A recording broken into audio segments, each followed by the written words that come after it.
Home sweet home. What the fuck happened to my mailbox? Oh well. What the fuck happened to my ass? Hey, welcome back to Diddy Kong Racing.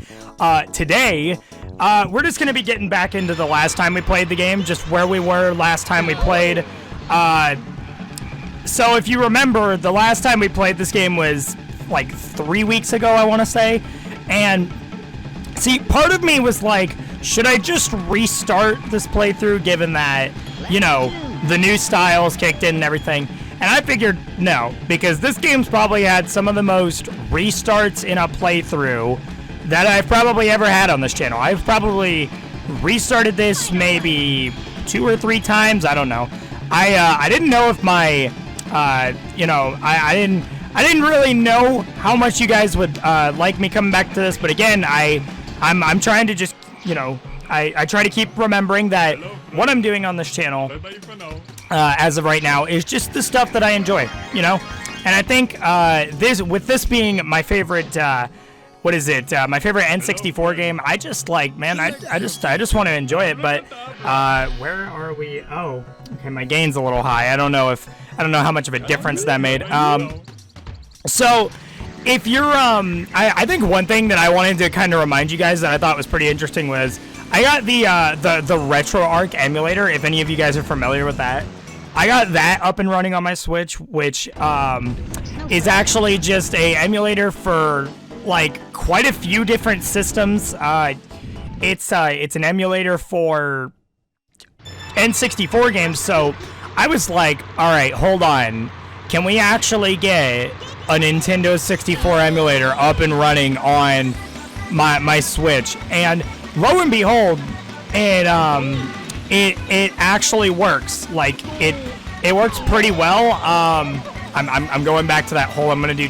For some reason, I tend to do terribly on this game when I'm not focused on the game specifically, which is a little weird to me. A little weird, but yeah, I got the game up and running, or I got the emulator up and running on my Switch, and I installed Diddy Kong Racing onto it, and I think it was one of those games for me that I'm like, it was, you know, I never cared much about the whole, like, fact that it dawned on me that, you know, oh, whoa, anything that's on the Nintendo Switch you can play on the go.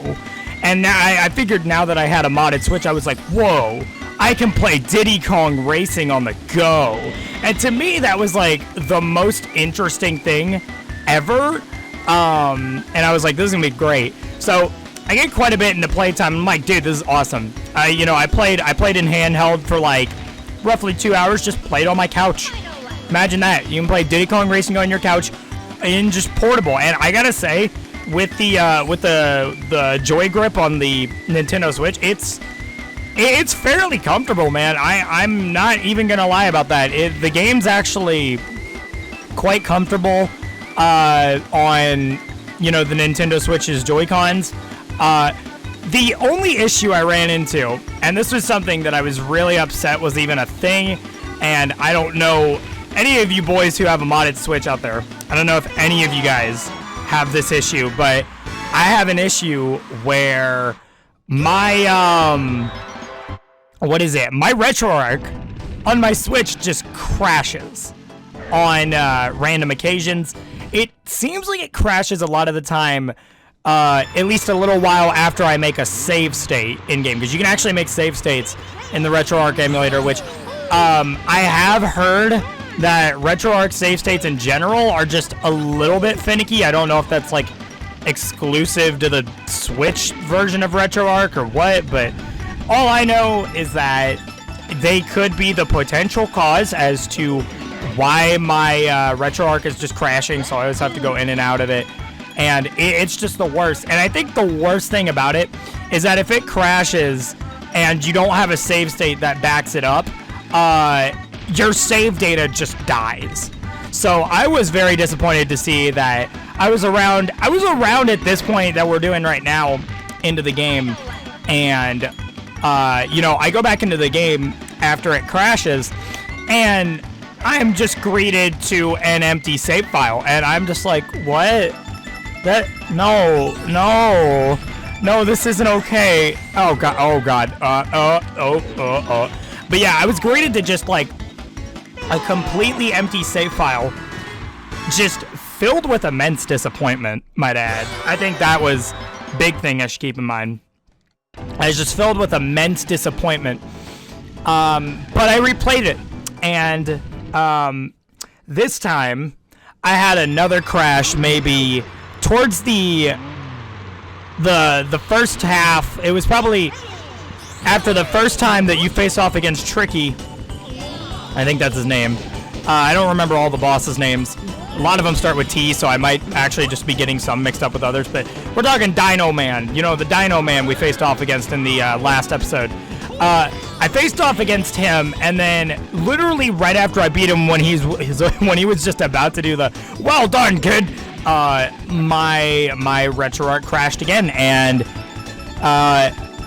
the upside this time was that I actually did make a save state around maybe like towards the time that I finished Jungle Falls, which was like very close. You know, all I had to do to get back to where I was I had to do Hot Top Volcano, and then I had to do the Tricky boss again. That was literally all I had to do. And so I did that. And I mean, hey, listen, I haven't messed around with the Retroarch much since then, because I was so disappointed that it ran. I mean, don't get me wrong, the performance in game, you know, outside of the random crashes it had. So if we were taking crashes out of the factor, the frame rate and everything, it ran great. Also, I don't understand how I keep missing that jump, but yeah, the frame rate ran just absolutely amazing the whole time, and I was so just disappointed that of all quote-unquote performance issues that the game could have been having, it was like full-on crashes that would completely corrupt my save data. So those were sad gamer hours, boys. Also, I'm still winning a lot, but geez, man, I tend to flounder a lot when I'm playing this game. Well, not when I'm, I guess, playing this game, but when I'm recording this game. If I'm like, it's kind of like what a lot of people back in the day used to call like the Let's Player's curse, which I specifically remember that. Oh my god, even just saying that gave me the biggest nostalgia trip. And I say that because the Let's Player curse was like a term that Let's Players used back in like 2012 and 2013. And, you know, it sometimes signified things like if they died a lot in game, only when they were recording, you know, that was like a Let's Player's curse. And I had a YouTuber I watched who, I specifically remember him for this playthrough of, his playthrough of Diddy Kong Racing, which, if any of you guys happen to know Durden777, I know that sounds like a really old school YouTube name, but he did a playthrough of Diddy Kong Racing. He was probably one of the most old school playthrough channels that I ever watched. You know, he actually did like commentary and everything all the way back in like 2009 and 2010. So this was around the time that I was only 6 or 7, and I was just like, I kept up with his playthroughs as they went. And he used to have like a really poorly optimized computer. So when he would play this game on an emulator, it just ran so garbo, dude. Like, it ran absolutely garbo. And for him, that was his Let's Player's curse, you know? Like, and I don't know, man. It just, it kind of reminds me, man. YouTube just used to have simpler times. I know a lot of this video has just been me talking about like modded Switch and reminiscing about old YouTube, but I mean, given that this game's a lot of an easier game, it's just more of a chatting game. I think I stated that in my first video on this a couple weeks ago. To be honest with you, I don't remember much of what I said, or what my conversations to you guys were like in my previous episode of this. I'm very thankful that I don't have to like restart. Like, if I would have had to restart my save file, I would have just played it off camera and then gotten back to where I was, which was like 8 balloons in. I don't know, but it is boss time.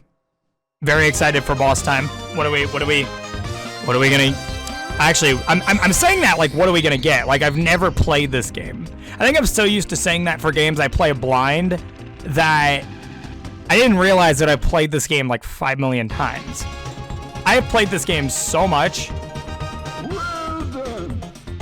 So, we got the walrus dude here, who I always thought was like the derpiest character out of the bunch, and I'm also pretty sure this isn't the case, but I don't know if the little button and like the little tie thing, it looks like he's wearing a suit and tie, like a little mini suit and tie, almost like an apron almost.